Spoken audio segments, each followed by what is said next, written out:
Good evening, my friends and neighbors. This is Santa Claus on November 28, 2025, coming to you with tidings of the day's events.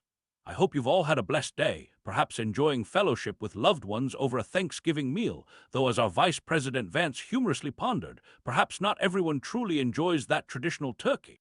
My heart is heavy tonight as I share news of the tragic shooting of two National Guard members in Washington, D.C. Young Specialist Sarah Beckstrom, only 20 years of age, has passed away from her injuries, while Staff Sergeant Andrew Wolfe remains in critical condition. Let us hold their families in our prayers during this difficult time and reflect on the precious gift of life that we must all cherish and protect. Now, turning our attention to immigration matters, President Trump has announced plans to pause migration from developing nations. I must say, every person, regardless of where they were born, carries the same divine spark and deserves dignity and respect.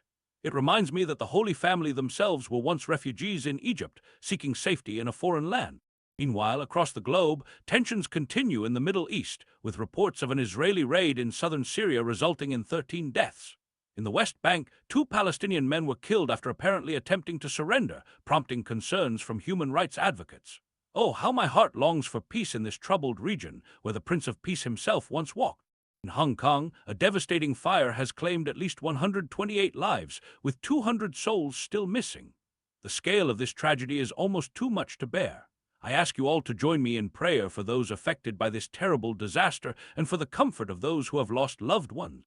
On matters of diplomacy, Hungary's Prime Minister Viktor Orbán has met with Russian President Vladimir Putin at the Kremlin, seeking to secure energy supplies despite the ongoing conflict in Ukraine.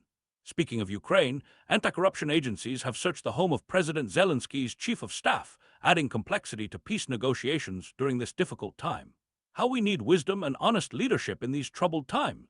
In the United Kingdom, talks to join the European Union's defense fund have unfortunately broken down, a setback in the relationship between Britain and its European neighbors.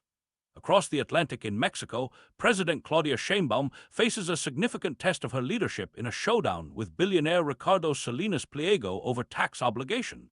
In Romania, Defense Minister Ionut Mostinu has resigned after acknowledging he had misrepresented his education credentials. His admission of error reminds us all of the importance of truth and integrity, values we must hold dear. And finally, in West Africa, Guinea-Bissau has experienced another military coup, with President Embalo now in neighboring Senegal. This troubled nation has experienced much political turmoil since gaining independence. As we reflect on these events, let us remember that even in darkness, the light of hope, compassion, and love still shines. Each of us can be that light in our communities, reaching out to those in need with open hearts and helping hands. Until we meet again, this is Santa Claus wishing you peace, goodwill, and the warmth of kindness in all your endeavors.